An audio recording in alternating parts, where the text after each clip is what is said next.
Morning, everybody. It's 9:30. We will get started. Good morning and welcome in particular to those members of the public who are in attendance today and also those who may be online. Welcome to the first Finance and Assurance Committee meeting of this triennium. We are going to keep things moving relatively quickly because we do have a big agenda and I imagine or expect a lot of questions from elected members in terms of each agenda item. So we'll start with our prayer. Kia ora tātou. Tui a runga, Tui e raro, tui e roto, tui e waho, tui ngā kamahi o te kanahira o Kirikiri roa, whae te iti kahurangi, kia kia mau, kia ita, haumi e, hui e, tā iki e. Moving to the apologies, this morning we have apologies from Councillor Niha and we have Councillor McDonald online zooming in, and we were expecting Councillor Huata, but she's just joining now. Chair, possible, hopefully we'll be finished, but I may need to leave at 2:30 on council business. Thank you. Madam Chair, it's possible but unlikely that I may have to leave as well, but I just signal that as. All right, so those potential early departures are noted. Thank you. And Janie, Councillor Strange. We'll move to confirmation of the agenda. Can I just get a mover and a seconder? Oh, could we get a mover and a seconder for the apologies? Councillor Bidder, Deputy Mayor Taylor, seconder. Thank you. And if we can now move to confirmation of the agenda. We have altered the agenda in terms of what was online. The changes are that we have moved the strategic risk report to follow the Chair's report, the reason being that we want to address upfront the environment within which we are operating. And then we're moving the financial performance report to follow that. And that is in order to understand the financial environment before we make capital decisions. And after that, we'll have the capital projects report. And then the rest of the agenda will follow as it has been published. We will move into public excluded time at approximately 11 a.m. And we intend to be back online for the public at 11:30 a.m.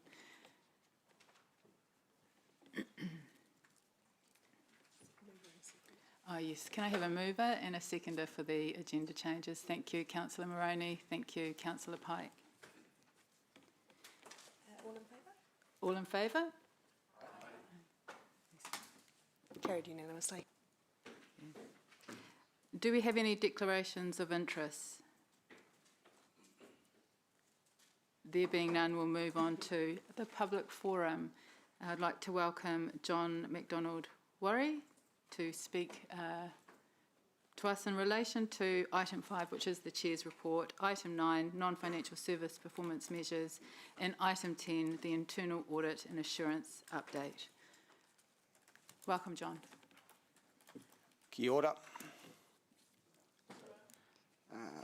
First, I'll address the Chair's report. So I commend the councillors for taking a close look at council procurement and trying to achieve efficiencies and better outcomes in that regard. It is good that finally that KPMG report has been released to the public. I have not read the entire report on there, but from a quick skim through, what concerns me from that was the amount of procurement spending done without proper tender or contracting processes. On the topic of audits, I'll move on to item 9, which talks about internal and external audits. There are a few things of concern in there. First up, I appreciate the need for external audits. I think they are critically important, but there are a number of things in item 9 that I find concerning. There's one line in here which I'll quote. KPMG developed an audit universe aligned to Hamilton City Council's strategy and operational risks. Now, I'm not sure what an audit universe is, but that sounds quite expensive.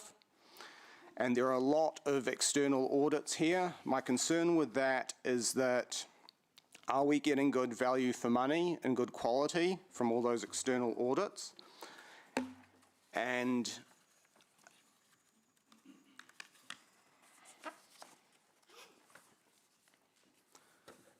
there's also another line in here where they say on point 13, so this is page 354, internal audit assessments are generally undertaken by external agencies rather than council internal audit staff, as council no longer has a dedicated internal audit function.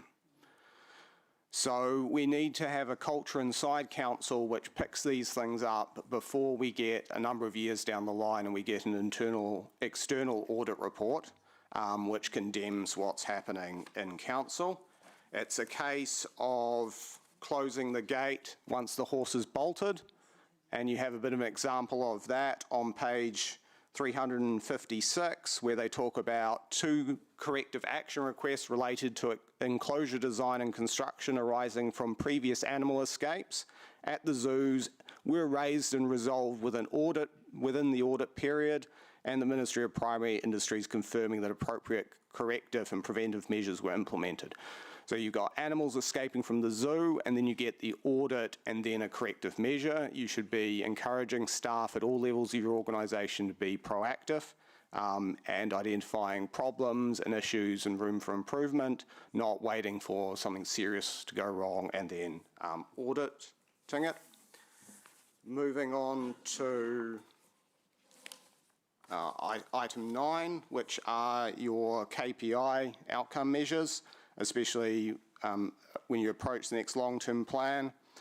I suggest you look at basing some of these on measures that you have historic data sets for. There's a lot of no data available in here, and given the amount of data and monitoring that you are doing, you should have 5 years, 10 years of data on some of these things, so maybe base some of the outcome measures on things you already have the data.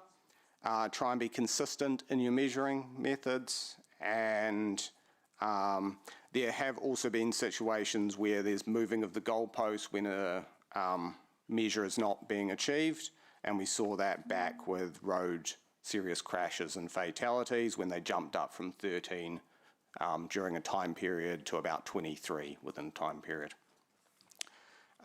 Also on the community outcome measures, you've got one of them in here, which is the percentage of respondents who believe we make decisions that are in the best interest of the city. You currently have that target at least 30%.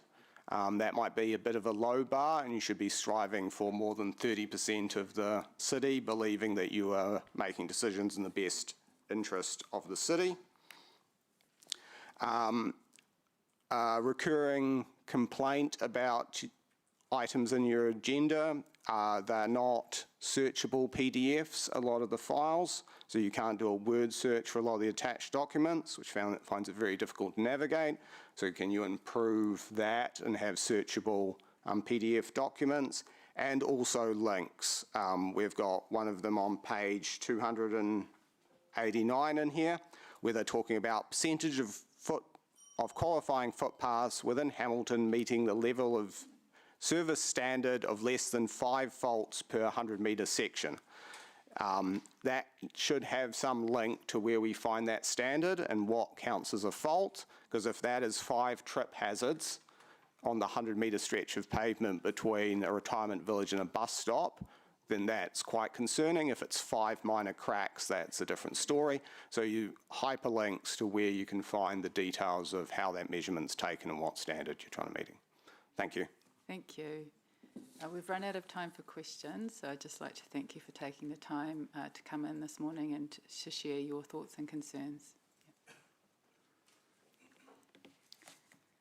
So we'll move now to the Chair's report. Yep. I'll take the report as read, but I do have a couple of points that I would like to highlight. So this is a new council, this is a new committee.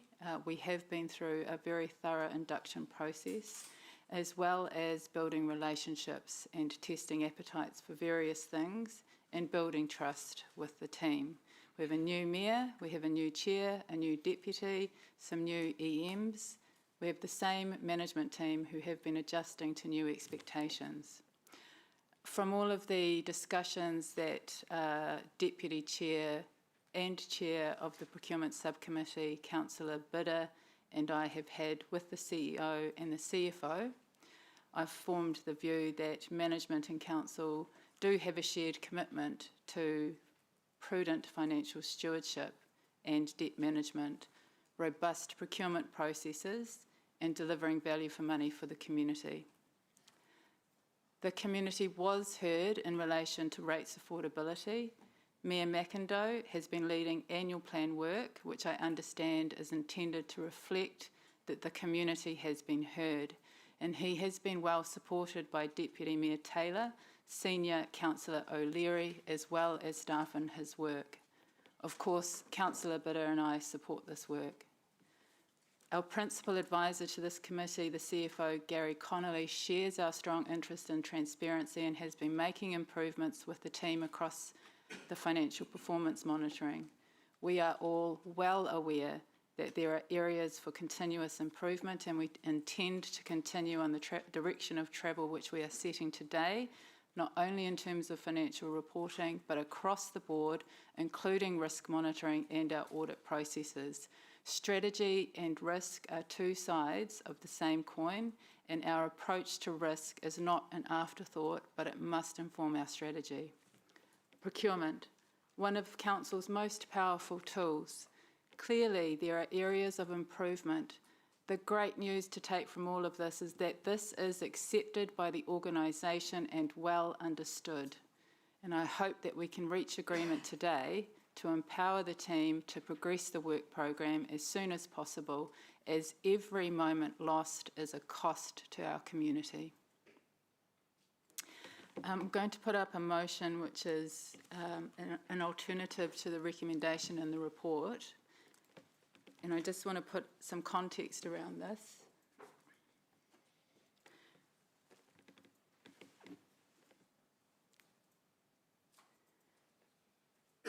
And I'll start by saying this is not the day for finding fault.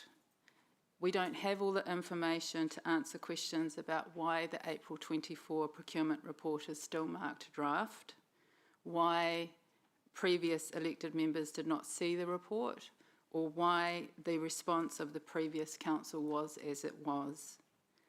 Subparagraph C of the motion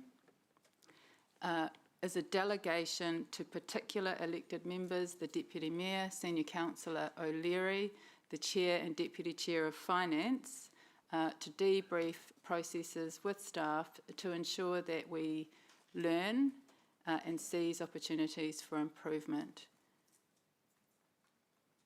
I want to assure elected members and the public that, of course, if anything comes up during this process that warrants a closer look or another formal process, then that opportunity exists, and good governance would demand that it should follow and will follow. But for now, the focus of this discussion is not on finding fault. Please note, Gary Connolly was not employed at the time of the risk assessment, nor was he employed at the time of the September 2024 Strategic Assurance and Risk Committee meeting. In saying all of that, I'm sending a signal that I will be restricting questions to those that can be answered today, and I will not be allowing questions that we don't have all the information to answer today. Any questions?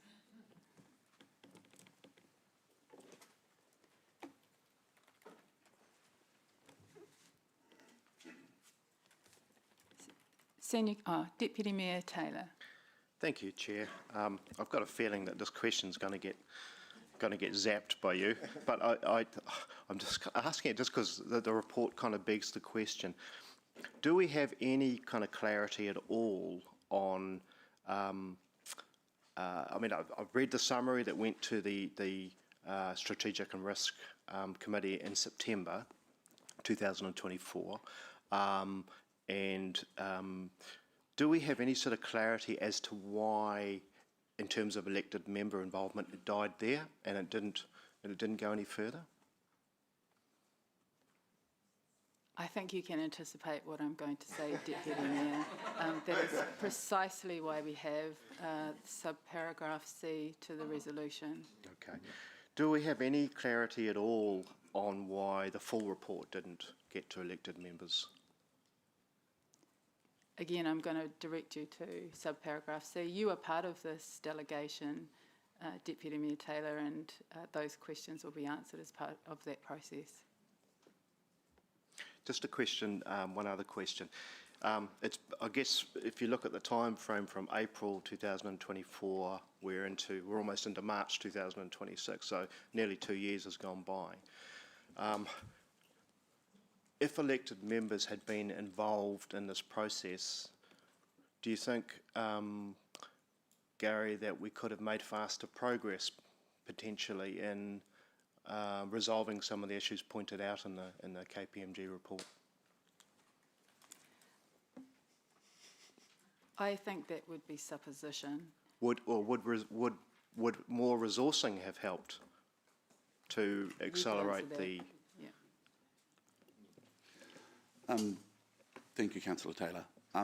The main observation I'd make relative to the submission of the assessments, either in draft or the one that went to Strategic Risk and Assurance, was the commentary raised by KPMG about the challenges of having a mature procurement arrangement with a decentralised model, which meant we had tried to empower our organisation to deliver to its capital program while still maintaining compliance with policy. That, when I looked at the procurement assessment, I judged that the most important thing to be successful in implementing the changes that are required would be to therefore engage across the organisation, bring the organisation together to decide what improvements necessarily needed to be made. I think that was the right path, and it's gotten us to where we are. We've implemented some of those changes. We've developed a good plan. In hindsight, the one area that I think probably would have spent a bit more time and invested in would have been the data analysis and data analytics. But I put that in the context of what the organisation's also been working on for the last 12 months, particularly the EOI transfer has consumed and was known by the council that it was going to consume a lot of attention. So I think those things have kind of caused competing priorities. Right. But with hindsight, absolutely, I would have probably focused on the data analytics space. Okay. Look, I won't suck up too much more time on this.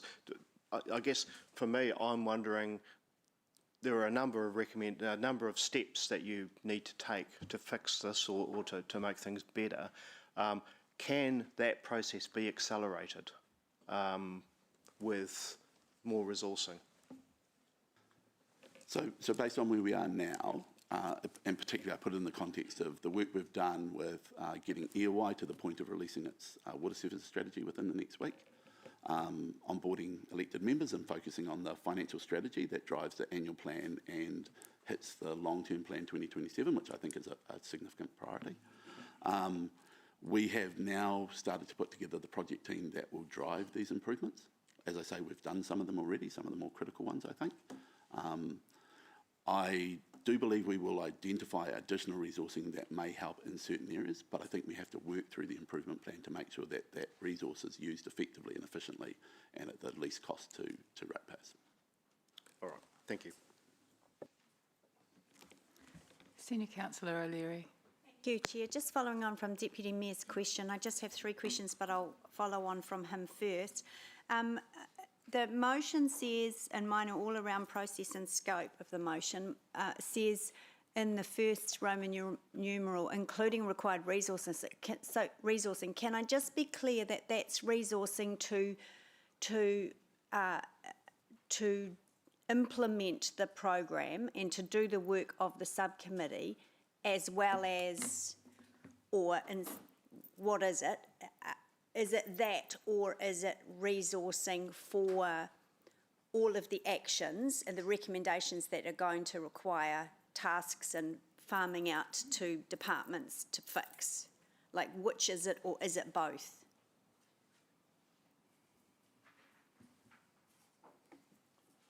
The resourcing identified in that, I think, is predominantly looking at the resource to deliver the improvement plan. To deliver the Not necessarily to improvements. do review of the process. Are we resourced enough to do the process? The improvements or reviewing the process? Reviewing the process, because I'm really aware of the pull of staff time with EOY and the transition at the moment. I think we can review the process with resource that we have available without necessarily demanding any extra. Okay, all right, I'm comfortable with that. Two other questions, Chair. So just regarding scope for the subcommittee, can we confirm that the subcommittee's role will cover the full set of KPMG recommendations, not just the development of the procurement strategy? So it's the full suite of recommendations and the strategy. It's my understanding the strategy is developed in the procurement strategy and operating model document. The work of the procurement subcommittee will be to ensure that the work program is implemented as quickly as possible. So that is the 35 initiatives which are contained in that document. Okay, and then last question. It says that it's relevant recommendations to a future meeting of finance and assurance. So this committee, can we be assured that progress will be tracked against each of the recommendations really clearly, so that when it does report back, we can see what that movement is? Sorry, can you ask the question again? So it says in C at the Yes. bottom there, Yes. well, actually, all of it is intent that the work of the subcommittee comes back. It doesn't say that that's going to be frequently reported. It just says that it comes back. So I want assurance that when the report comes back, that there will be clear progress tracked against each of the KPMG recommendations so that we can see what movement has happened and Yes. will happen. Yes, so the work of the procurement subcommittee Yeah. will be to monitor the implementation of the strategy and operating model and to report back to this committee throughout the remainder of the triennium. So the expectation is that there would be a will report be back on. at every meeting. Okay. And then in terms of subparagraph C, that will be a report back of any relevant recommendations to a Yep. future meeting of this. And that is in relation to the review of the process of how we process. got to this point. Okay. I can probably help as well. So the indicative roadmap phasing, which is in that plan from August last year that we worked with KPMG on, it'll be like a traffic light thing and Yep. that sort of stuff, so that, there's a whole bunch of actions there in different colours and different phases. So we'll do it in a way which is easy to see, and then there'll be some commentary with each of those as well. Okay, thank you. Thanks, Chair. Councillor MacDonald.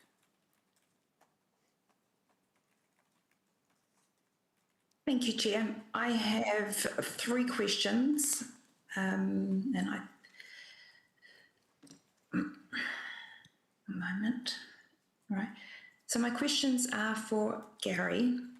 The first being, since April 2024, what measurable improvement have we seen in spend under management, off-contract spend and quantified savings?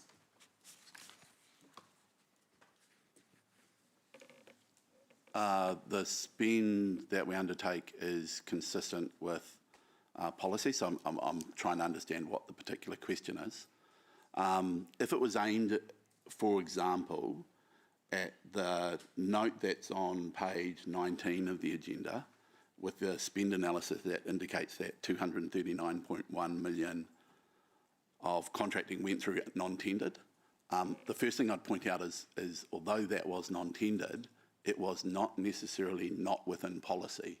So therefore, if you're asking, do we think that our spend is within policy? I do think that's the case. So for clarity, we do quite a bit of spend that does not go to full open tender. For example, on page 19, you'll see there's a table that indicates 5 top non-tendered contracts. Within those, just picking a couple of samples, the 2 Peacock ones are done through secondary procurement to a defined professional services panel, which has gone through an earlier tendering process to establish the panel. Once we then do the work, we don't put it out to open tender again, we put it to a tender process through the panel.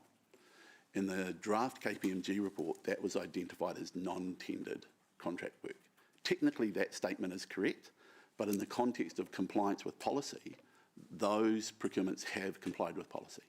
They were approved by council to go through secondary procurement, and the execution of the contracts was assigned to the CE. So I think it would be really dangerous to interpret that 239 as that means that that much has not been done under policy. I think that would be substantively incorrect. Thank you, Gary. That wasn't my intent, not to imply that anything was done outside of policy. The question was simply around what measurable improvement have we seen in these different categories? Assuming that everything has been done within policy and with the appropriate approvals, we've got this information now. Have we seen any improvements since we have identified the issues? Yep. So I would say that we have seen improvement through the engagement process we took in the workshops across the business to identify it. In terms of measurability, clearly one of the identified, and it's in a number of improvement areas, one of the critical areas identified for improvement is our ability to measure, report, and get insights from the data. So I could not point to a specific analysis that talks about a numerical improvement. What I can say is, as a GM, I believe since the time I've arrived to where we are today, I've seen much stronger engagement between central procurement and the projecting procurement aspect of the organisation.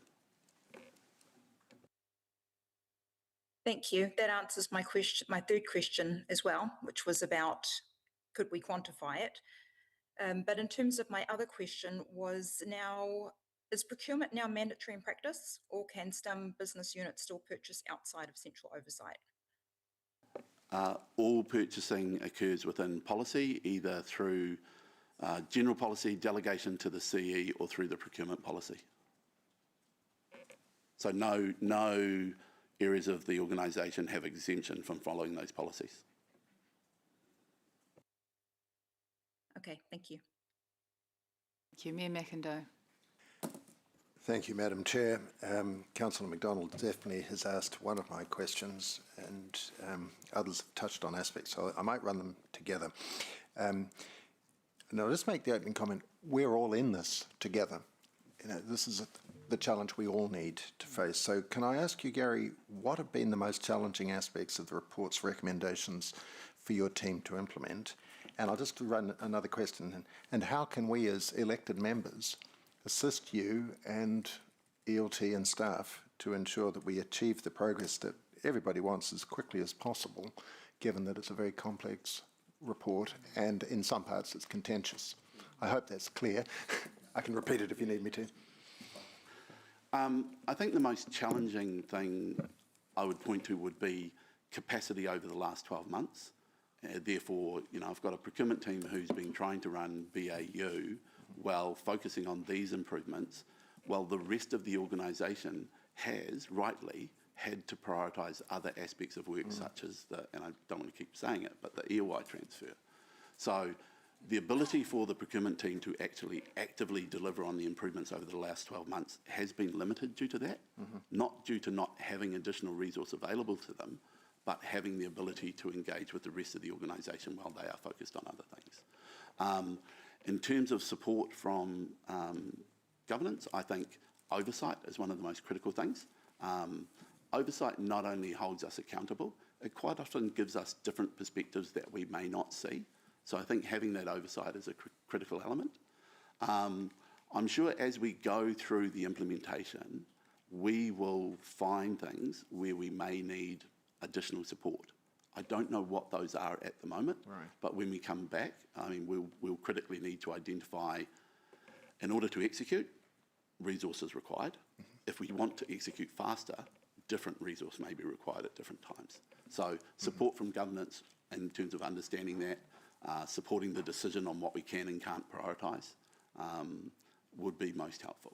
I would say you can't just keep chucking resource at a problem and think that that's going to speed it up. I don't think that's necessarily the right, but definitely resource will help in a number of areas. Thank you. So it's definitely your intention to bring these needs and findings to us at the earliest opportunity and to outline to us how we can assist, because clearly that hasn't been happening, is what we want to see happening now.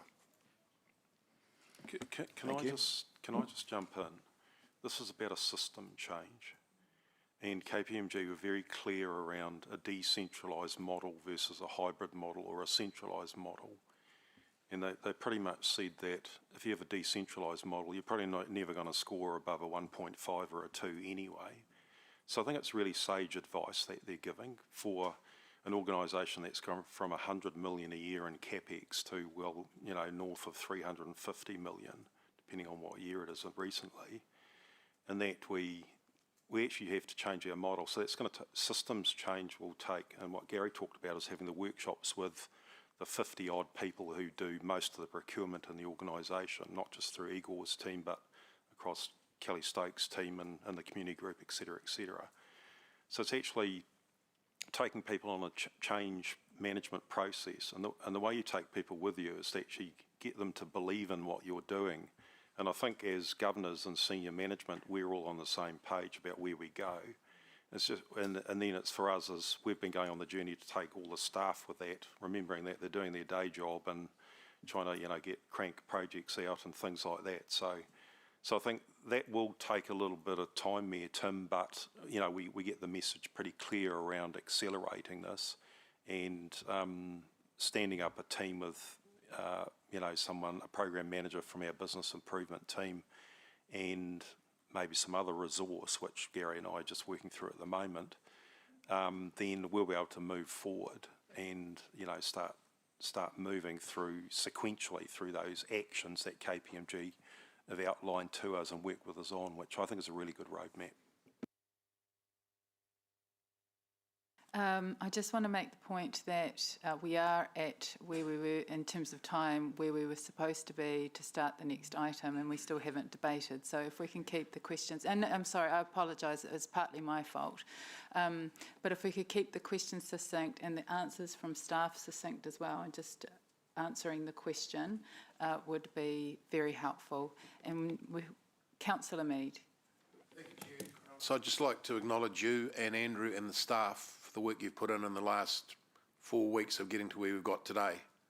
I know the hours and the time it's taken, so I know it's not a question, but it's a statement of the probably worse than I have at midnight. I do have a question of the system, and I believe it's probably for Gary Feather. What do we think is a time frame that we can enable some of these things to be put in place, and do we prioritise with the procurement committee in certain areas to say start here? Do you have a plan of that sort of idea? Absolutely. So the work program already has a series of horizons set against it. I think it will be very, very valuable to work through with the procurement committee which ones of those are the more critical within each horizon, and agree to which ones may be able to be accelerated. And from that, doing this process as we go through, we'll be able to have probably for our consumers, our ratepayers, a little bit more clarity in what we produce for them after post events. Is that the goal that we could do without being commercially risk? Absolutely. Roni.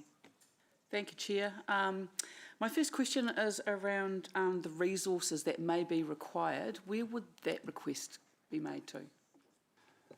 So that request has come through via delegations and management delegations framework. So it has gone to the CE for approval. Okay, so that won't come back before governance, that if there are further resources required? Not necessarily. But we're happy to talk about what it is and how we're funding it.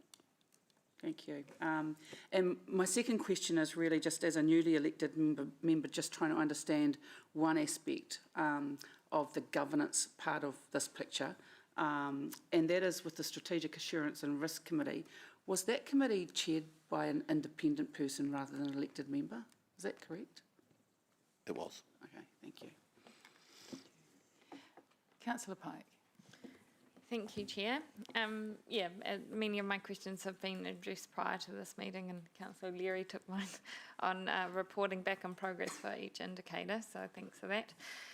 My remaining question is one reflecting on the public speaker, Mr. McFurry, this morning. Had some good questions around appropriate and consistent measures, and particularly looking at internal auditing capabilities. Would this be within scope of the motion and what we're able to look at, or how can we kind of review those measures? So internal audit sits within our overall responsibility throughout the organisation, sits within my GM delegation. Therefore, the potential to review our approach to that would come through by looking at the activity management plan within LTP 2037 as a specific component. Okay, so we can, review So that's where we would normally look at things, whether we want to outsource or insource aspects of it. Yeah, thank you. And secondly, when we talk about how EAMS can support this, will we also be looking at appropriate training and support for staff to deliver consistent messaging and applications of this framework? Throughout the improvement, the 35 improvements, there was a particular focus on improving the training registers, onboarding new staff and or contractors who are running project delivery. So training is definitely a critical aspect. Perfect. Thank you. All my other questions have been answered. Just if you can quickly just summarise some of the findings that weren't accepted from KPMG report. The major ones were, I think, the nature of the analysis, because it was quite high level in the first instance and didn't have the subtlety of compliance identification and therefore insights. That was the main area. I was not here, so I probably can't speak to other aspects of it, but that's the one that I'm particularly conscious of. Can I say there was a couple of other things from my point of view? It didn't point out some of the things that we do really well in our negotiations through developer agreements and those sorts of things where people like Chris Allen and Andrew Parsons have actually saved this council tens of millions of dollars through private developer agreements, which council has signed off, behind, and public excluded. So I think, and there will be a report coming, the wash up around the whole Peacocks development program, which is actually a good news story around that. So that's the thing I found was missing from the report, and to Councillor McDonald's question around, how we're going on metrics around saving money and those sorts of things. I think there's actually some, there is some things there that we can talk about. Obviously, we'd probably do that in public excluded because there's some commercial sensitivity to some of those. So there's a few things like that, and the other thing is I found their worm on the scoring thing. I thought it was, but scoring can always be subjective too. I thought it was uncharitable in a couple of places, but that's just my personal view. Thank you. Thank you. I have one question, and that is, in terms of additional resourcing, are you anticipating that there is any need for any adjustment in terms of the draft annual plan work? No, in fact, we believe that we're able to fund it from procurement savings in expenditure elsewhere. Okay, that's good. So reinvesting what we have saved. Okay, and if there's no further questions, I think we can move to debate. We're going to have 2 minutes for debate, and I'll kick it off. So the point of today, and bringing the April 24 procurement report to the attention of elected members and the public, is to show the public that this is a council who is prepared to be transparent, even when it is uncomfortable. And by doing that, that in itself is a step towards accountability. A key focus of today is to ensure all those who expressed concern during the election period about procurement that the issues and the areas for improvement are well understood, and even better, that there's a comprehensive plan to address these issues. This is a credit to the CEO and the team, and in particular the work of the CFO, Gary Connolly. The April 24 report shows that the organisation did not shy away from discussion about its challenges, and it was candid in these discussions. I would also point out that it was staff that brought the April 24 report to the attention of elected members because they appreciated elected members' desires to get to grips quickly with the procurement challenges. And our present job as governors is now to empower the team to deliver the program with the urgency that it deserves and that our community will be expecting.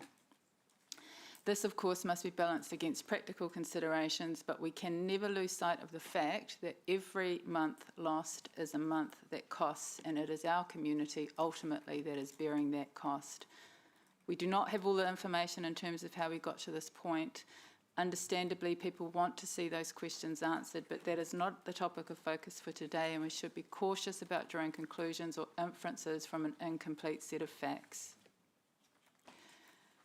And that is the point of the amendment to the motion. We realise we must close gaps and also seize opportunities for improvement, and that is why I'm moving the motion this morning. Thank you.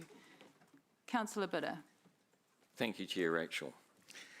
The new council intends to be honest and open about problems. That is the first step in fixing problems and making improvements. I have always said staff are allowed to make mistakes because I make many mistakes. Learning from mistakes is how we grow as people. Releasing these reports is not a witch hunt. I want our staff, our people, to grow.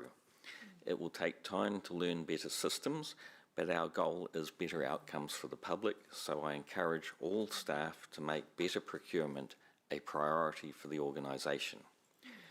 Deputy Chair of Procurement, Councillor Mead, and I have met with the procurement team. We have confidence in the team, and we ask other departments to make changes to fit in with their lead. Finally, I want to put contractors, consultants and suppliers on notice that the new procurement system will expect your sharpest prices. Thank you. Mayor McIndoe. Talofa, Madam Chair.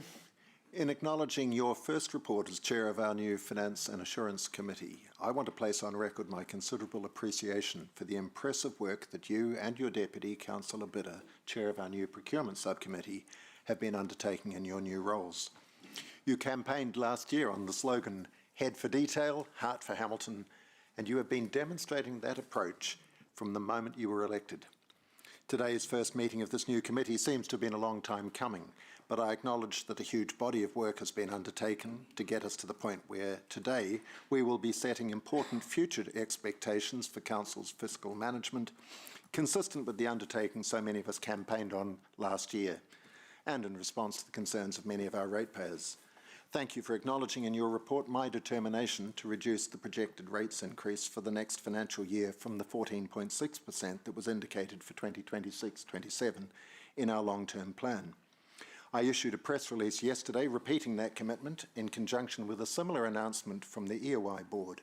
I'm very grateful for the work that they and our elected members and senior staff have been doing since our new council was sworn in to achieve savings across all areas of HCC's and EOI's operations and to improve efficiencies to achieve that outcome.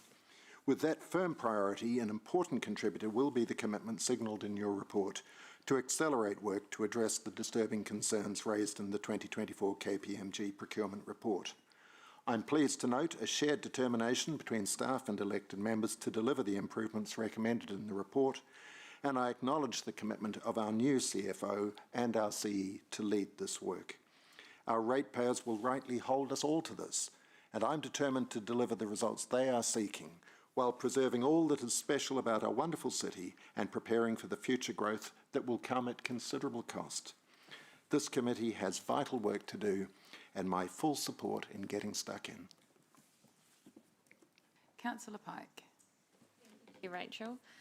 Firstly, this is a massive portfolio, and I've been extremely impressed with how you and your Deputy Councillor Bidder have managed the issues, and particularly the KPMG report, how you've handled it. So I thank you both for the amount of work you've put into this and wish you both the best for the year ahead. The procurement report findings point to systemic issues highlighting non-tendered expenditure, inconsistent application of policy and limited oversight that signal our procurement framework has not been operating as it should. Our role is now to shift this conversation from diagnosis to action.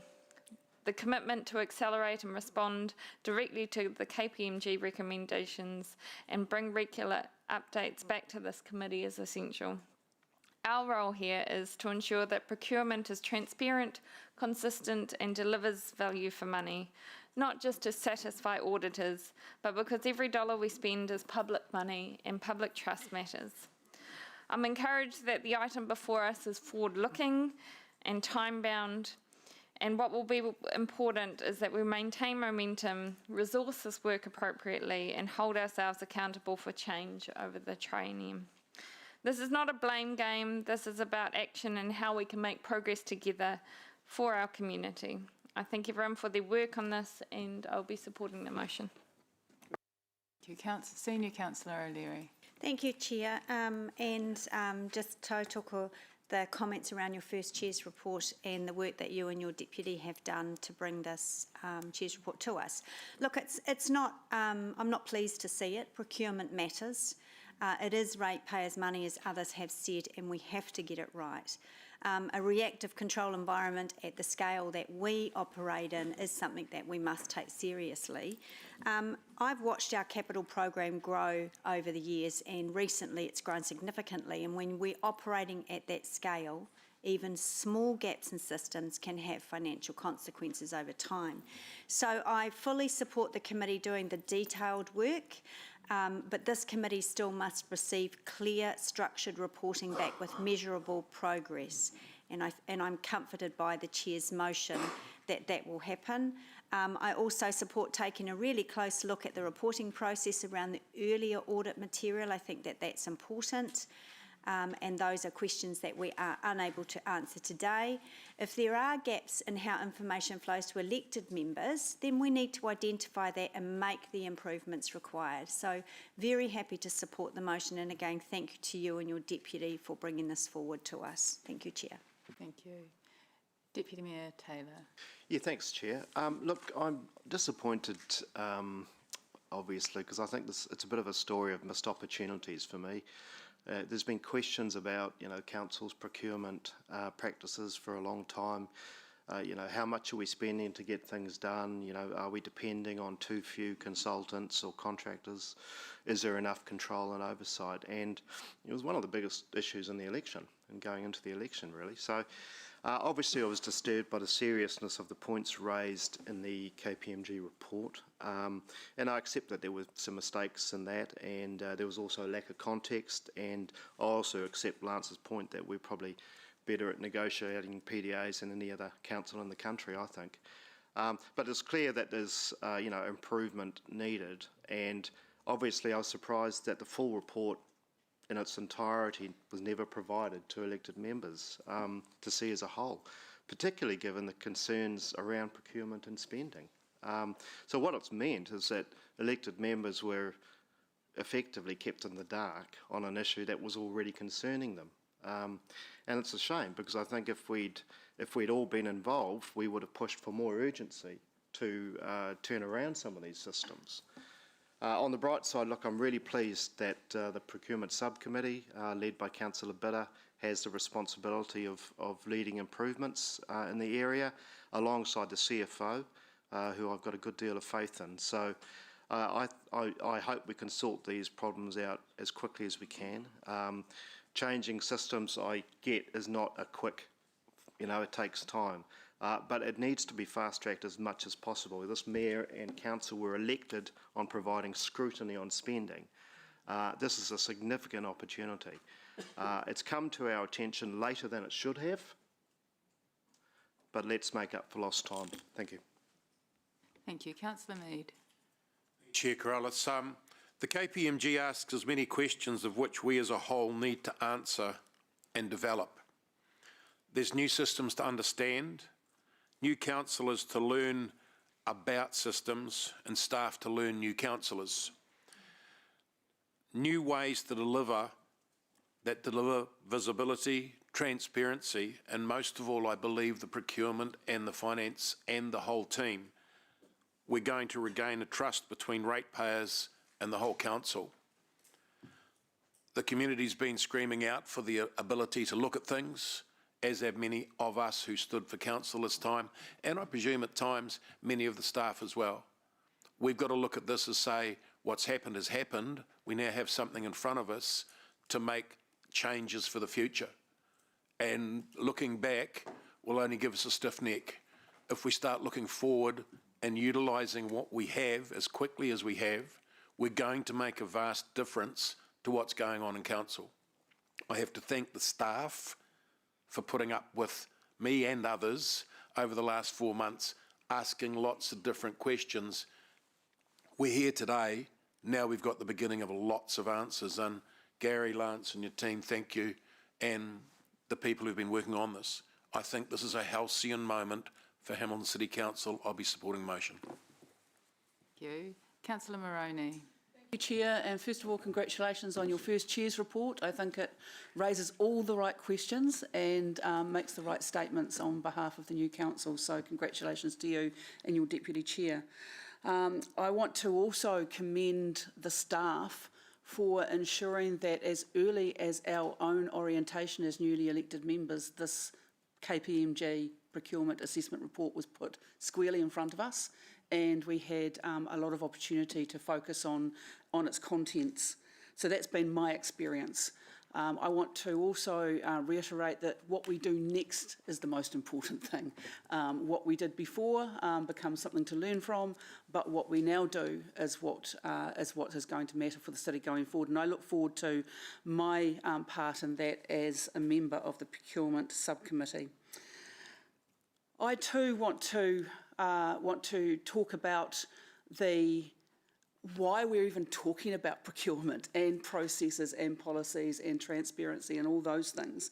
And it's because I think there's a really clear message that we should be sending to those people who want to be providers of any services for our community, for the soon-to-be third largest city in the country. If you want to be one of those providers, sharpen your pencil, bring your best proposal forward, because we are going to be looking very carefully at all of these procurement processes. The ratepayers of Hamilton Kirikiriroa are not a cash cow for your private profit. They are people who deserve the very best of services going forward so that we can all live and participate in our society to the fullest extent. I will be supporting the motion and look forward to my involvement in the monitoring of this issue going forward. Kia ora. Thank you. Councillor MacDonald.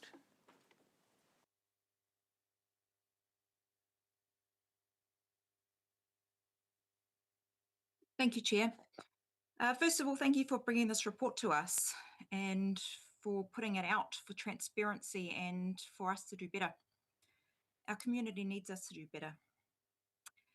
Procurement maturity underpins financial discipline, and if procurement maturity is weak, then financial discipline is going to struggle. This report identified several structural risks and potential value leakage. But what it really did was created visibility of a system that hasn't had the control that we need to have over how money is spent.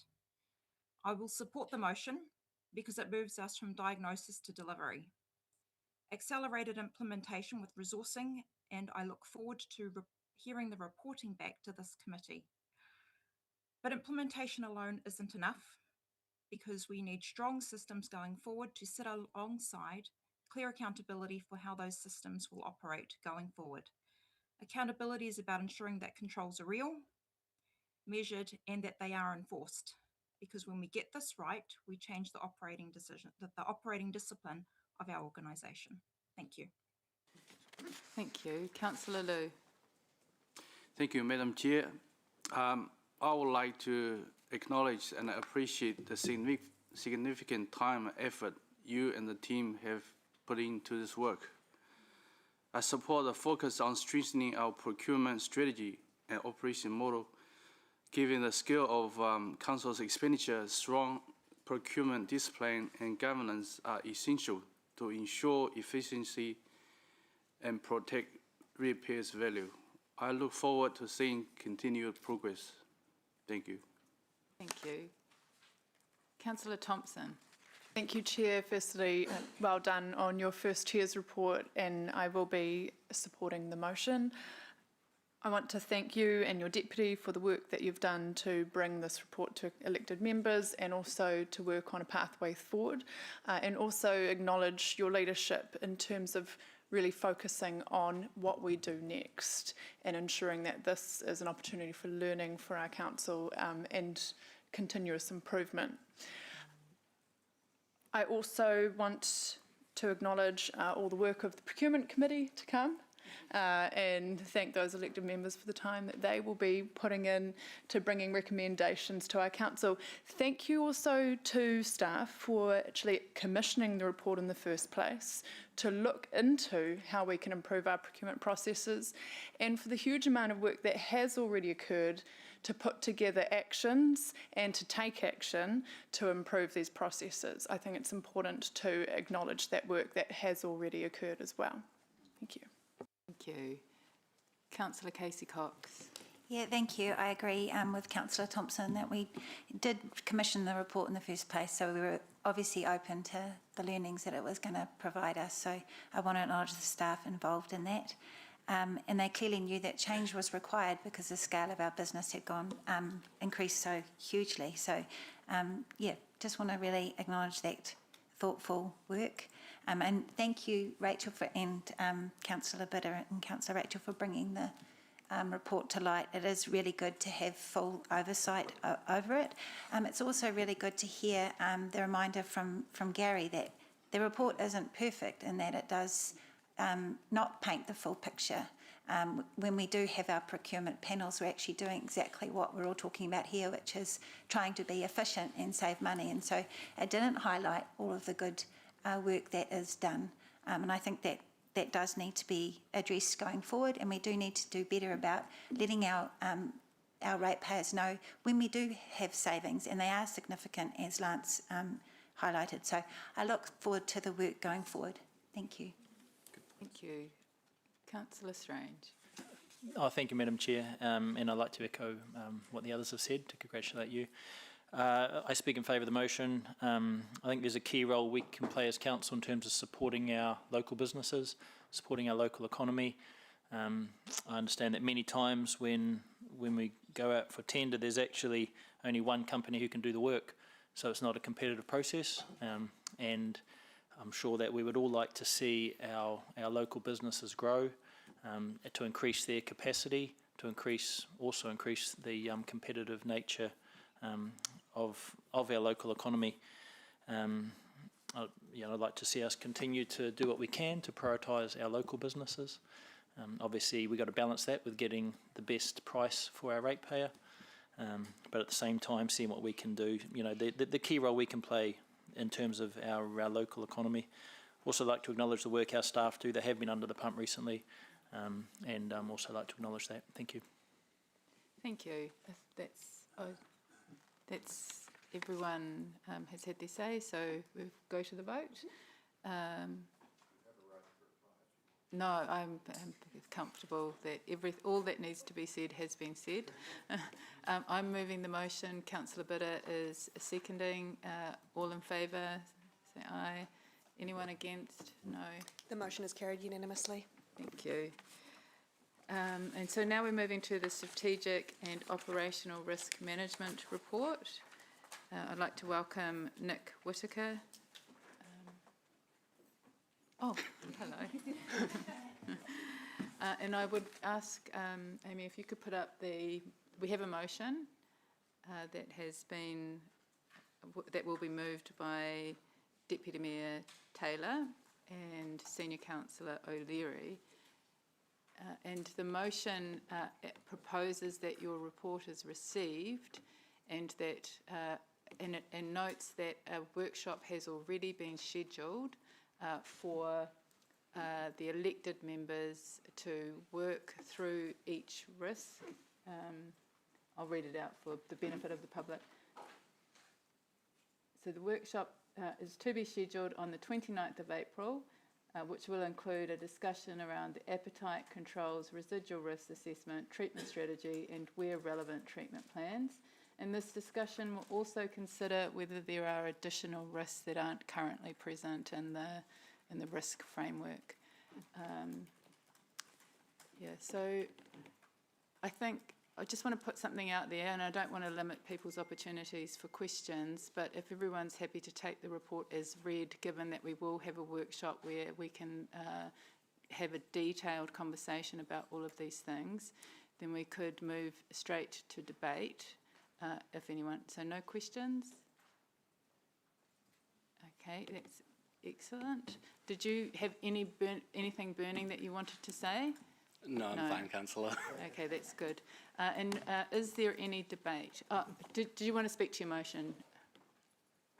Yeah. Do you want me, is this debate, or do you want me to? Okay. Yeah, look, I do just want to, I think we need more time for this. I don't feel as elected members we've actually sat around the table and hashed these things out. You know, if you're identifying strategic risks, then it needs to, a certain amount of rigour needs to go into it. Because we are setting these things as priorities, and presumably we are then going to want to match a whole lot of funding with them because they're priorities. So we need to be sure of them. And there are some in here that I certainly am sure of, and I think there is rigour there. But there are also some that I see as highly subjective, and I think different members around the table would agree on different things there. No argument, you know, with risks identified in terms of civil defence or climate change adaptation or cyber attack, serious health and safety risks, you know, failure of critical assets, that type of stuff.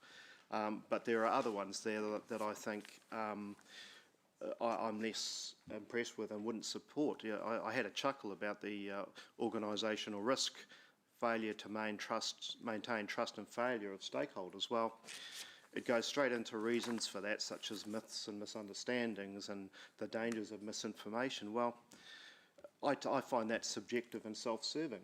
You know, what about putting in a whole lot of unpopular speed bumps and putting rates up by 16.5 and then 15.5 in consecutive years? Could that have had an impact on it? So I find that all a bit subjective.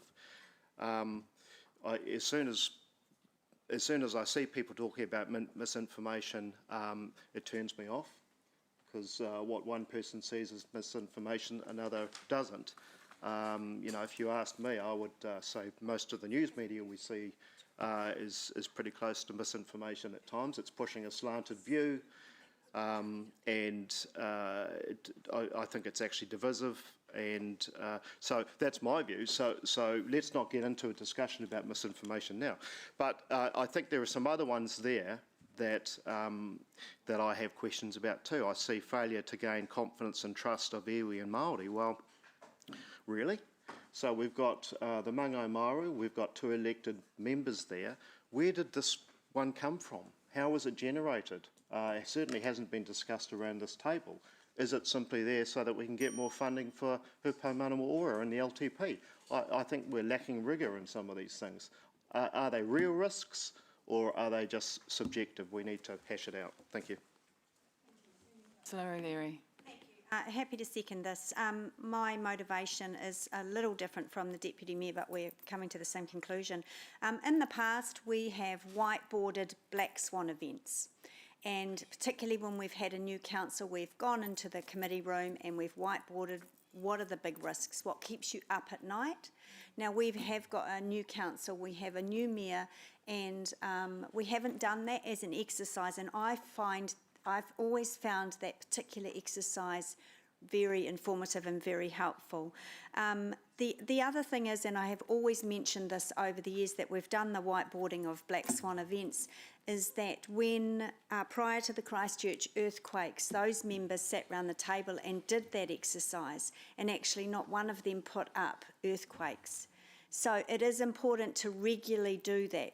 I understand that Christchurch at the time wasn't regularly doing that. So I'd like to see it as an annual check-in with elected members, but I think it's really key this time around because, as I said, we have a new mayor, new leadership and new councillors, and for many of the reasons that I've outlined and the Deputy Mayor, I think we need to workshop it. So thank you. Thank you. Mayor McIndoe. Thank you, Madam Chair. I'll keep this quick. I'll be strongly supporting the motion. Just make the point that preparation and thorough examination of key reports, evidence and information that should be made available to us are at the heart of good governance. And I want to thank Councillor O'Leary and the Deputy Mayor for arranging an opportunity for us to have a workshop on this important topic. I absolutely support the comments that have been made. I want to thank Councillor O'Leary for the superb job she is doing in the new role that has been created. I made the point on the day we were sworn in that turning up for work is not an option, and being at not an option, it's compulsory, of course, and that being at the workshops is an important part of that. And I'm delighted to tell the public at large that our workshops have been very, very productive, very, very well run, and very well attended. So I'm seeing all sorts of improvements across the board, and I believe that this is an important topic, absolutely right for us to take it to a workshop. I look forward to it, and I want to thank all councillors for the way that they're approaching these important aspects of our job. Councillor Bitter. Thank you, Chair Rachel. What we are doing is taking time for detailed discussions. We have 15 people around the table with a wide range of community experience to discuss new risks and how we are dealing with old risks. We should also acknowledge our limits as a risk. We are seeking registration of interest for an external expert to join this committee that will address potential risks of our limits. I think that's a great step in our own transparency.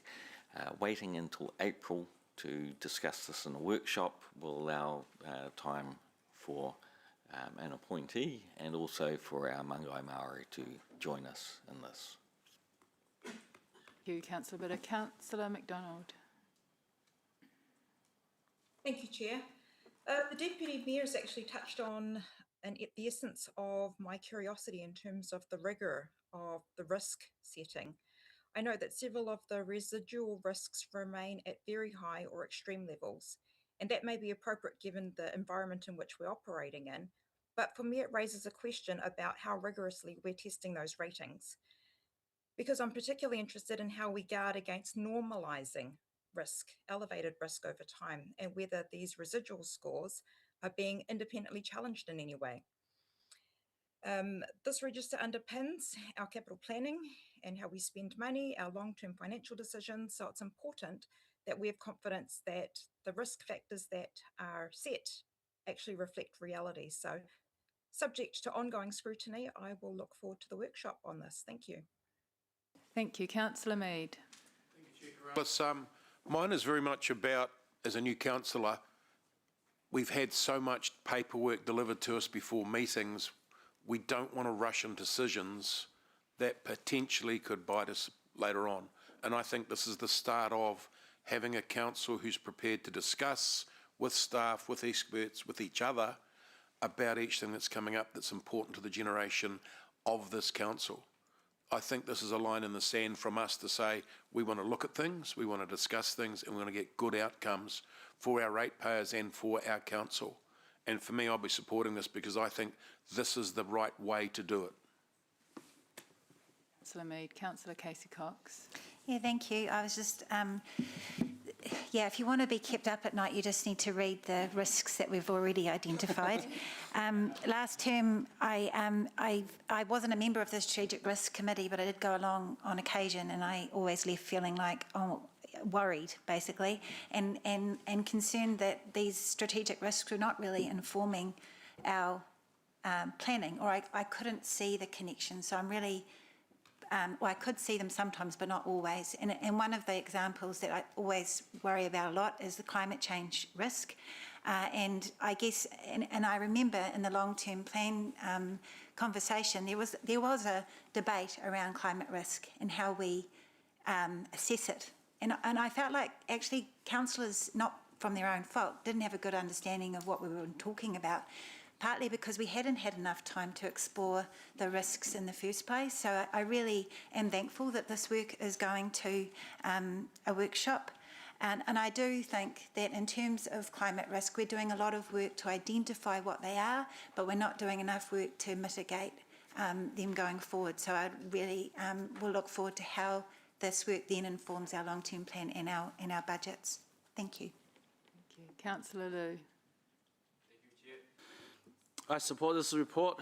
It is important that we clearly understand the key risks facing council and make sure they're being properly managed. This helps protect our financial position and ensure that we can continue delivering essential service to our community. Thank you. Pike? Oh, sorry. Yeah.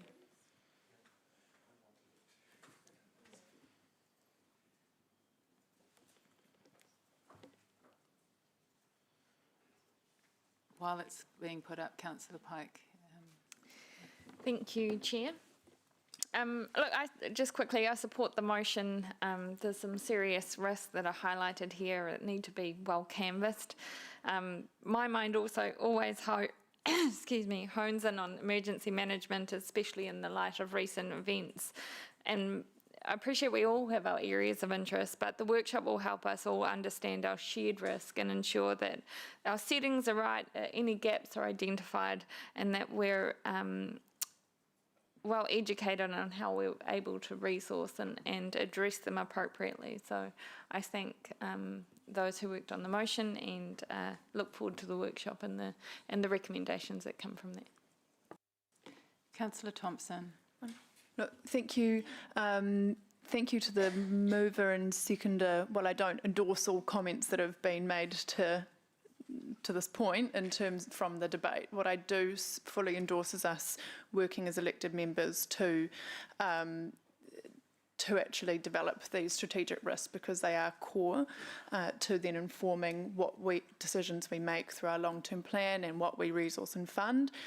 A key risk that is becoming ever more prevalent is that of extreme weather events and the risks that our community faces, and our role in civil defence and emergency management and preparation and avoidance where we can, and mitigation is so important. So I hope to see a really big focus on that aspect of things as we move forward, but obviously we'll also be keen to look more wholly at the risks that we need to manage as a council. Thank you.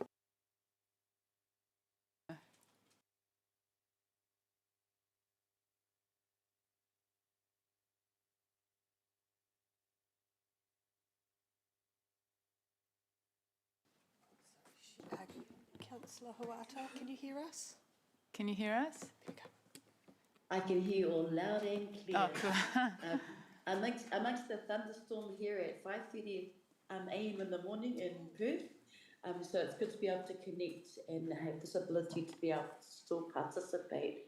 I will support this motion most definitely, because any workshop that allows us to gain more understanding around strategic risk and assurance is essential. And I especially want to support Councillor Thompson's and Councillor Anna Casey-Cox's kōrero around being prepared in terms of our resilience, climate change, and being able to respond swiftly to natural disasters. But I also want us to be able to really seriously think about how we respond speedily to emergencies on the ground.